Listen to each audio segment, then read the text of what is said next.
कि हम टीएमसी से परेशान हैं, हम बंगाल सरकार से परेशान हैं, पर परेशान तो हम केंद्र सरकार और भाजपा से भी हैं। और आज के दिन तक गोरखाओं को बहुत सारे परेशानियों से गुजरना पड़ रहा है। हाल ही में देख लीजिए, WBCS एग्जामिनेशन से नेपाली भाषा को ऑप्शनल लैंग्वेज में से हटाया गया है, जबकि भारतवर्ष में नेपाली भाषा भी एक ऑफिशियल भाषा है। नमस्कार, जय हिंद, साथ ही में जय गोरखा। माननीय केंद्रीय गृह मंत्री एवं भाजपा के शीर्ष नेतृत्व श्री अमित शाह जी, मैं संपूर्ण गोरखा समुदाय की ओर से आपको एक छोटा सा संदेश देना चाहता हूं। माननीय श्री अमित शाह जी, हाल ही में कलकत्ता में भाजपा के पार्टी कार्यक्रम के दौरान आपने गोरखा समुदाय को लेकर एक बयान दिया है, जिसमें आपने कहा है कि हाल टीएमसी राज में गोरखाओं को बहुत परेशान किया जा रहा है, या तो गोरखाओं को अभी तक बहुत सारे परेशानियों से गुजरना पड़ रहा है। मैं संपूर्ण गोरखा समुदाय की ओर से आपको ये बताना चाहता हूँ कि जो भी बात आपने की है वो 100 में से 100% सही है। टीएमसी सरकार के अधीन में और टीएमसी सरकार के पहले जिसकी भी सरकारें थी, मतलब सामान्य रूप में बंगाल सरकार के अधीन में गोरखाओं को बहुत परेशान किया गया था और कर रहा है। और आज के दिन तक गोरखाओं को बहुत सारे परेशानियों से गुजरना पड़ रहा है। हाल ही में देख लीजिए, WBCS एग्जामिनेशन से नेपाली भाषा को ऑप्शनल लैंग्वेज में से हटाया गया है, जबकि भारतवर्ष में नेपाली भाषा भी एक ऑफिशियल भाषा है।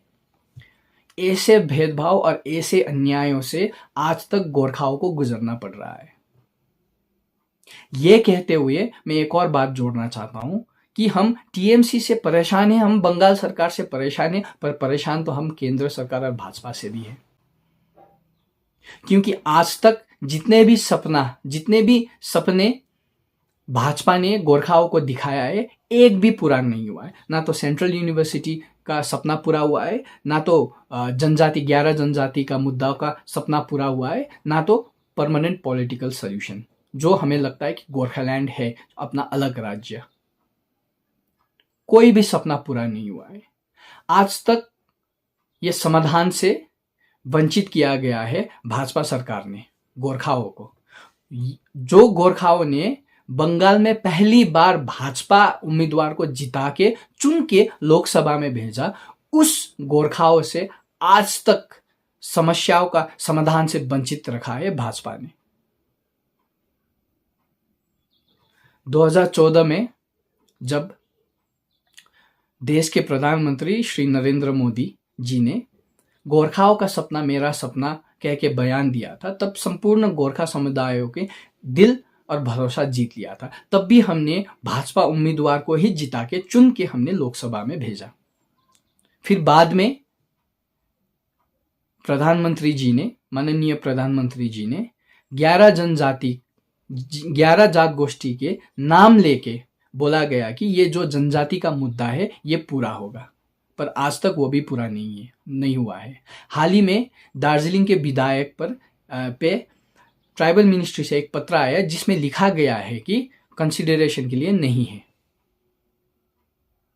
तो हम परेशान तो आपसे भी हैं, भाजपा से भी है, और आपने भी पिछले दिनों में बयान दिया था कि गोरखाओं का समस्या का समाधान भाजपा करेंगे और गोरखाओं के आगे आप चट्टान के तरह खड़े रहेंगे। पर आज तक ये समस्याओं का समाधान हुआ क्यों नहीं है? ये भी आपसे एक छोटा सा प्रश्न है। आज गोरखाओं ऐसे स्थिति में है कि आगे कुआ पीछे खाई। हम इससे भी परेशान हैं, हम उससे भी परेशान हैं। ये नहीं कि हम राज्य से परेशान हैं और केंद्र से खुश है, या तो हम केंद्र से परेशान हैं और राज्य से खुश है। ये स्थिति है गोरखाओं की, ये है रियल स्थिति। ये है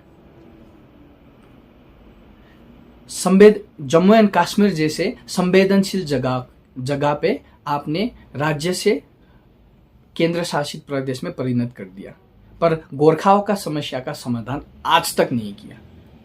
तो आप ही हमको बता दीजिए, गोरखाओं का बता दीजिए कि और क्या करना पड़ेगा जिससे कि भाजपा सरकार कन्विंस हो जाए कि गोरखा का समस्या का समाधान करते। और कितने वोटें देना है, और कितने बार वोटें देना है, और कितने वोटें देना है भाजपा को, तब जाके गोरखाओं का समस्या का समाधान आप लोग कर देंगे। ये प्रश्न है।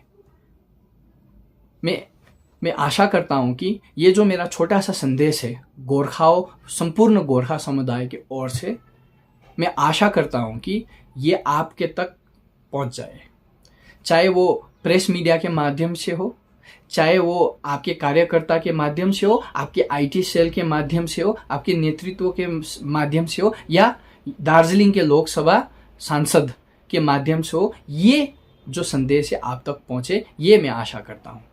और ये मैं संपूर्ण भाजपा, जो पहाड़ और तराई डुवर्स के भाजपा नेतृत्व है, ये मैं आपसे विनती करता हूं कि ये संदेश गृह मंत्री जी तक पहुंच जाए।